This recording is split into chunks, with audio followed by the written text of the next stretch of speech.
Yo yo yo, salut les turfeuses, salut les turfeurs, bienvenue pour un nouveau pronostic de Benoît Requin. Merci pour vos likes, pour vos commentaires, n'hésitez pas à vous abonner pour recevoir tous mes pronostics tous les jours et pour accéder à tous mes tickets pour la course du Quintet, rendez-vous directement dans mon commentaire épinglé. Ok, place au pronostic du Quintet et du samedi 26 février, direction Cagnes-sur-Mer pour le prix du Var.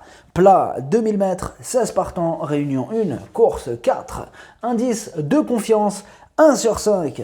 Petit retour sur le Quintet du vendredi 25 février, c'était encore un Quintet à l'envers. Je vous avais mis 1 sur 5 en indice de confiance, je le sentais, le coup fourré ce vendredi, je le sentais. Ok, c'est parti, on commence le pronostic et on commence avec le numéro 1, Kotchenko. Et on écoute son entraîneur, Pauline Prodhomme. Son entraîneuse, du coup. Eh oui, faut dire entraîneuse. Bah ouais. Pauline. Kotchenko a de nouveau tiré un numéro dans les stalles en dehors. C'est néanmoins pas trop contrariant, car c'est un cheval qui aime venir sur les autres. Sa forme est sûre. On l'a travaillé en lui faisant faire un botte-à-botte afin de le réveiller en vue de cette épreuve. À l'issue d'une épreuve sélective, il devrait logiquement très bien se comporter. Alors, ce que j'en pense de Kotchenko, il est en plein dans sa catégorie, d'ailleurs c'est lui qui a remporté cette épreuve l'année dernière, il est bien sûr incontournable. Le numéro 2, Thunderspeed, et on écoute Christophe Ferland. Thunderspeed est resté dans un bel état de forme depuis sa dernière sortie. Il est très beau d'état et au regard de sa dernière sortie, j'en attends logiquement une bonne performance. Maintenant, sur ce parcours, il faut que tout se passe au mieux dans les premiers mètres de course. Alors, ce que j'en pense de Thunderspeed, lui aussi n'a plus à faire ses preuves à ce niveau, il vient de terminer 3ème le jour de sa rentrée, ce qui était le 25 janvier. Il a une belle carte à jouer. Le numéro 3, Mikado, et on n'aura pas les commentaires de l'entraîneur pour ce numéro 3. Alors, ce que j'en pense de Mikado, il vient de terminer 2ème du Quintet du 16 février à presque 50 contre 1, une confirmation est attendue. Le numéro 4, Ridwan, et pour lui aussi on n'aura pas les commentaires de l'entraîneur. Alors ce que j'en pense de Ridwan, tout d'abord, c'est mon cheval de complément en cas de non partant. Il ne compte qu'une seule sortie sur PSF, c'était d'ailleurs dans le Quintet du 25 janvier. Bon, il a fini 9ème ce jour-là. Bon, son entourage retente sa chance sur la PSF, du coup, surprise possible. Le numéro 5, Shamsabad, et on écoute Pauline Prodhomme. Shamsabad n'a pas eu des déroulements de course favorables ces derniers temps. C'est un cheval qui sait lire et écrire, et qui se reprend naturellement quand cela s'annonce difficile. On va le monter plus patiemment cette fois, en le faisant venir sur les autres. Alors, ce que j'en pense de Shamsabad, c'est 6 derniers quintets à 6 échecs, mais bon, il ne sera pas malheureux toute sa vie, possible réhabilitation. Le numéro 6, Aviasor, et on écoute Christophe Ferland.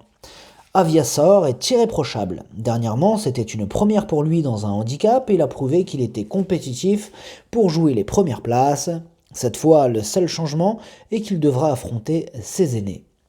Alors, ce que j'en pense d'Aviasor, sa régularité fait plaisir à voir en 8 courses, 8 fois à l'arrivée, dont la dernière qui était sa 3ème place dans le Quintet du 24 janvier.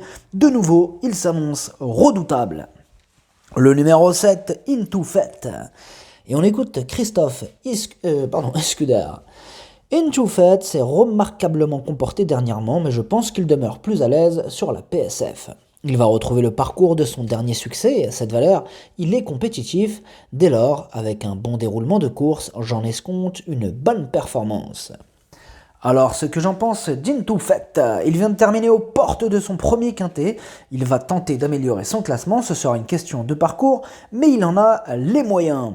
Le numéro 8, Glacier Pic, et on n'aura pas les commentaires de l'entraîneur de ce numéro 8. Alors, ce que j'en pense de Glacier Pic, il est en forme, il a remporté sa dernière course. Bon, vous me direz, c'est au niveau inférieur, mais attention, là, il retrouve la PSF qu'il apprécie. Attention à lui. Le numéro 9, Îlot Secret, et on écoute Mathieu Brasme. Îlot Secret nous a relativement déçus ces derniers temps. Lui, qui avait coutume d'être monté en retrait, avait été monté plus près de la tête ces derniers temps. Cela peut expliquer ses fins de course moins tranchantes. On va donc plus patienter cette fois en espérant le voir tracer une belle ligne droite. Alors, ce que j'en pense d'Ilo Secret, tout d'abord, c'est lui le 8e de mon pronostic. Il reste sur 2 échecs consécutifs, mais comme vous venez de l'entendre, il sera monté plus patiemment cette fois-ci, du coup, comme à l'accoutumée, ce qui peut lui permettre de renouer avec les bonnes performances. Le numéro 10, Grass Bay, et on écoute Christophe Escuder.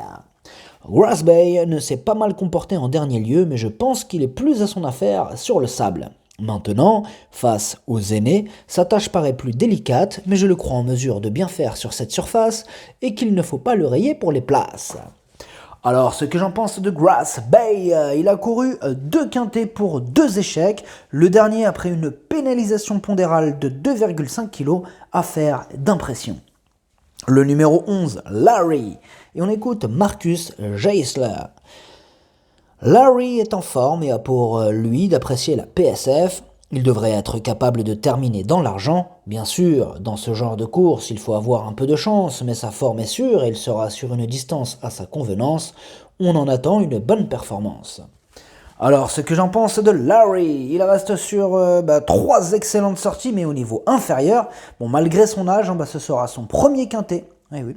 Sur sa forme, on doit quand même lui accorder une note de méfiance. Il est ouvert, ce quintet, il est ouvert.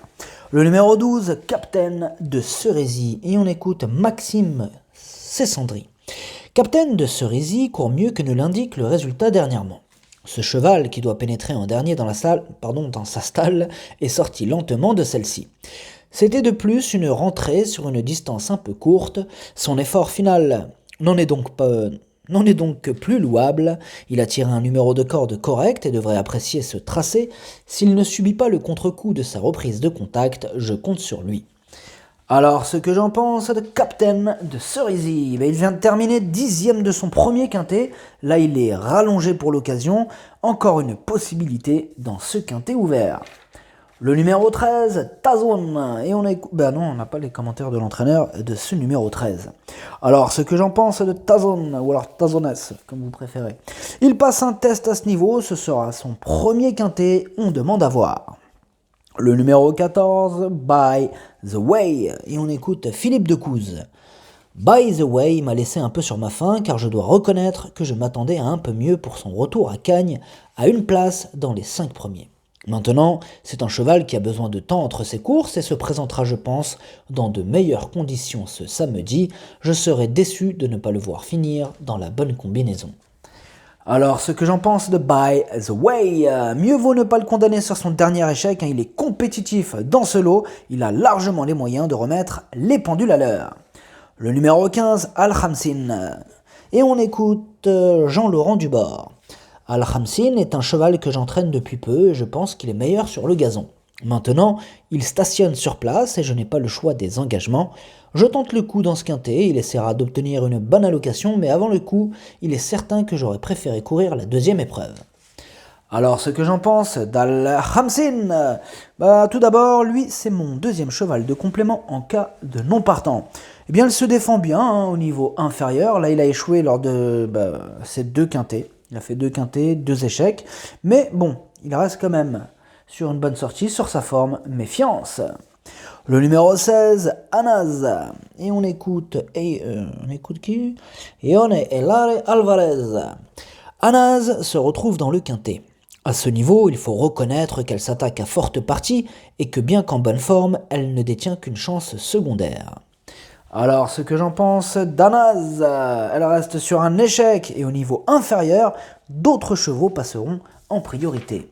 Le pronostic, ça donne 6, 3, 2, As, 14, 8, 7. Merci d'avoir suivi cette vidéo. N'hésitez pas à vous abonner pour recevoir tous mes pronostics tous les jours. Et pour accéder à tous mes tickets pour la course du Quintet, rendez-vous directement dans mon commentaire épinglé. À jouer avec modération. Bonne chance. Chopez-le-moi. Ciao.